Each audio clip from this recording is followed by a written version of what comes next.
Sumqayıtda 2 nömrəli marşrut yanıb. Hadisə şəhərin 13-cü mikrorayon ərazisində qeydə alınıb.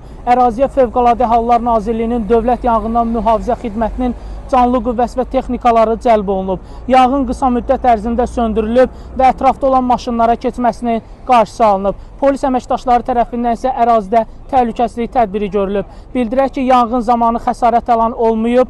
Avtobus sürücüsünün çevikliyi sayəsində bütün sərnişinlər avtobusdan düşürülüb.